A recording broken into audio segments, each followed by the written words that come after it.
حضور اقدس صلی اللہ علیہ وآلہ وسلم کا ارشاد ہے کہ صدقہ کرنا مال کو کم نہیں کرتا اور کسی خطاوار کے قصور کو معاف کر دینا معاف کرنے والے کی عزت ہی کو بڑھاتا ہے، اور جو شخص اللہ جل شانہ کی رضا کی خاطر تواضع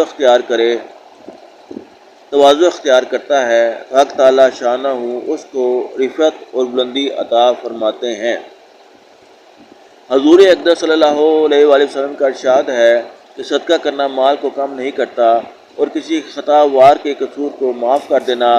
معاف کرنے والے کی عزت ہی کو بڑھاتا ہے، اور جو شخص اللہ جل شانہ کی رضا کی خاطر تواضع اختیار کرتا ہے، حق تعالی شانہ اس کو رفعت اور بلندی عطا فرماتے ہیں۔ فائدہ: اس حدیث پاک میں 3 مضمون وارد ہوئے ہیں۔ یہ کہ صدقہ دینے سے ظاہر کے اعتبار سے اگرچہ مال میں کمی معلوم ہوتی ہے، لیکن حقیقت میں مال میں اس سے کمی نہیں ہوتی، بلکہ اس کا بدل اور نعم البدل آخرت میں تو ملتا ہی ہے، جیسا کہ اب تک کی سب آیات اور روایات سے بکثرت معلوم ہو چکا ہے۔ دنیا میں بھی اکثر اس کا بدل ملتا ہے، جیسا کہ آیات میں نمبر 14 پر اس کی طرف اشارہ گزر چکا ہے، اور نمبر 20 گویا اس کی تصدیق کر چکی ہے کہ جو کچھ تم اللہ کے راستے میں خرچ کرو گے، اللہ جل شانہ اس کا بدلہ عطا کرے گا۔ اور اس آیت کے ذیل میں حضور اقدس صلی اللہ علیہ وآلہ وسلم کے متعدد ارشادات اس کی تائید میں گزر چکے ہیں، اور احادیث کے ذیل میں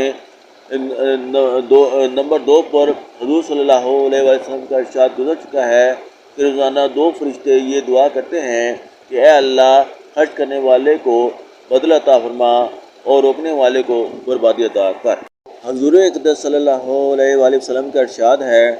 کہ صدقہ کرنا مال کو کم نہیں کرتا اور کسی خطاوار کے قصور کو معاف کر دینا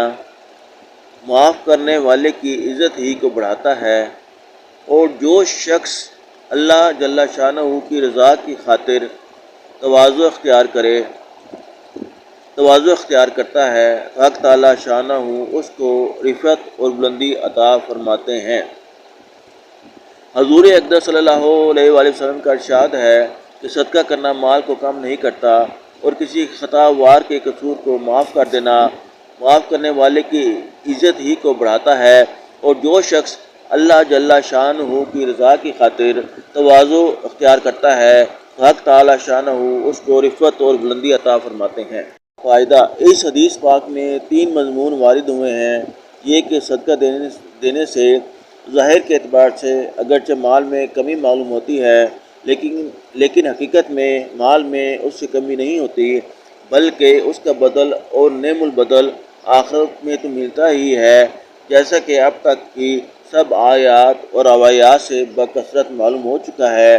دنیا میں بھی اکثر اس کا بدل ملتا ہے، جیسا کہ آیات میں نمبر 14 پر اس کی طرف اشارہ گزر چکا ہے، اور نمبر 20 گویا اس کی تصدیق کر چکی ہے